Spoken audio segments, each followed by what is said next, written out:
Educational creativity চ্যানেলে সকলকে স্বাগত। স্কুল সার্ভিস কমিশন যে কাউন্সেলিং এর টেন্টেটিভ ডেট দিয়েছে নবম দশম একাদশ দ্বাদশের, সেই নোটিশে কিন্তু ভয়ঙ্কর একটি তথ্য রয়েছে, যেটি প্রত্যেকের জন্য এটি হানিকর একটি তথ্য। তো চলুন আমরা পুরো বিষয়টি এই ভিডিওতে দেখে নিই। This is to notify all concerned that the commission is conducting recruitment to the post of assistant teacher for class 9, 10, 11, 12 and non-teaching staff, both clerk group D, C, in compliance with the solemn direction of the Honorable Supreme Court. এই supreme কোর্টের direction অনুযায়ী 9586 of 2024 in a time bound manner, টাইমের মধ্যে সেটি শেষ করতে হবে এই অর্ডারের ফলশ্রুতিতে। Whereas pursuant to the advertisement date 30/5/2025, 30/5/2025 যে অ্যাডভার্টাইজমেন্ট ডেট এসেছিল, wherein application were sought for 11 subject for class 9, 10 and 36 subject in the class 11, 12. Written examination for the teaching post 9, 10, 11, 12 have been conducted 7/9/2025 and 14/9/2025, 14/9/2025, 7/9/2025 যথাক্রমে দুটি পরীক্ষা সম্পন্ন হয়েছে। 11টি subject 11, 12 এবং 36টি subject 11, 12, 11টি subject 9, 10 এর ক্ষেত্রে। After completion of interview cum lecture demonstration for class level 9, 10, the panel and waiting list for all subject have been 11, 12 beta.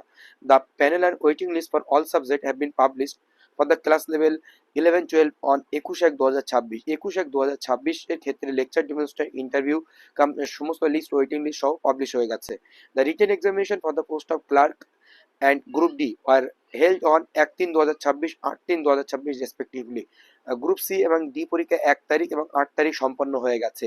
Whereas counseling for issuance of recommendation letters for the post of assistant teacher for class 11, 12 has commenced from 24/2/2026, 24/2/2026 থেকে 11 আর 12 এর assistant teacher নিয়োগের recommendation counselling এর পর recommendation letter বা appointment letter issue করা শুরু হয়ে গেছে। অলরেডি 7 সাবজেক্ট ফুললি কভার্ড, 7টা সাবজেক্টে সম্পূর্ণ কভার হয়ে গেছে। কিন্তু এই পর্যন্ত সমস্ত কথাবার্তা সবই ঠিকঠাক ছিল, কিন্তু পরবর্তীতে শুরু হচ্ছে গল্প।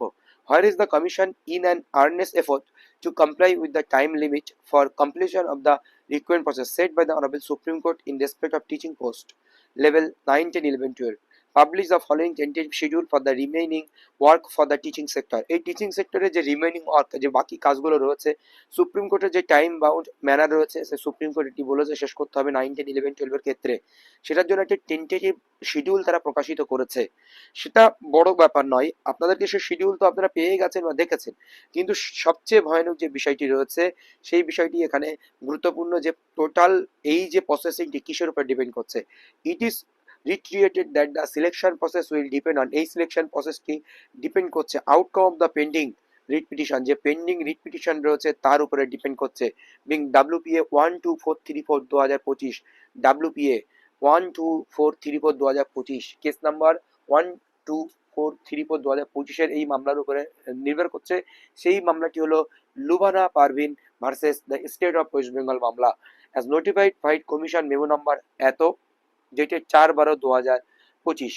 এর পরিপ্রেক্ষিতে একটা নোটিফিকেশন তারা দিয়েছিল 4/12/2025। এই লোবানা পারভিনের মামলা, সেই পারভিনের মামলা সেই টোটাল রিক্রুটমেন্ট প্রসেসকে ভায়োলেশন ঘটিয়েছে এবং 10 মার্কসের যে বিষয়টি রয়েছে সেই সমস্ত বিষয়কে একাধিক কারণে এই লোবানা পারভিনের মামলা বিখ্যাত। এখানে জাস্টিস অমৃতা সেন এই মামলা একাধিক দিন শুনেছেন এবং শেষের দিকেও লিস্টেড এসেছিল, কিন্তু সেখানে রাজ্যের অ্যাডভোকেট জেনারেল কিশোর দত্ত উপস্থিত না থাকার জন্য একাধিকবার শুনানি হয়নি, সেটা কিন্তু আমরা দেখেছি। It is further stated that the tentative schedule is subject to some minor change due to unforeseen and unavoidable circumstance.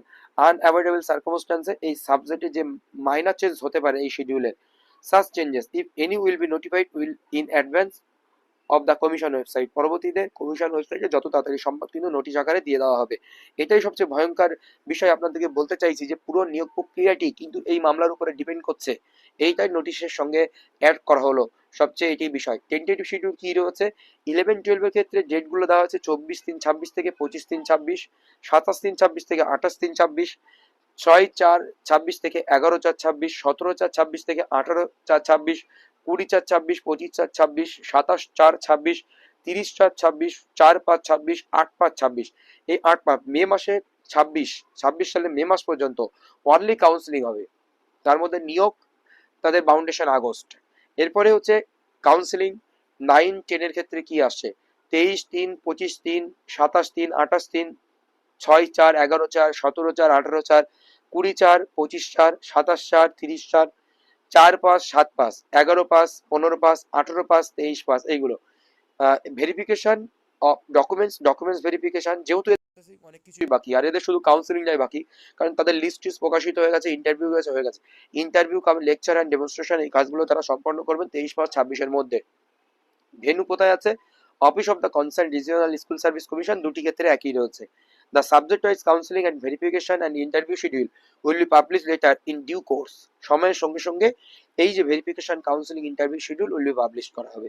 তো একটা টেন্টেটিভ বিষয় এসএসসি প্রকাশিত করেছে, কিন্তু এই প্রকাশিত হলেও এই প্যারাতে কিন্তু সমস্ত চাকরি যারা পাবেন বা যারা এই প্রসেসিং এর মধ্যে আছেন তাদের কিন্তু এখানে স্বস্তি নেই।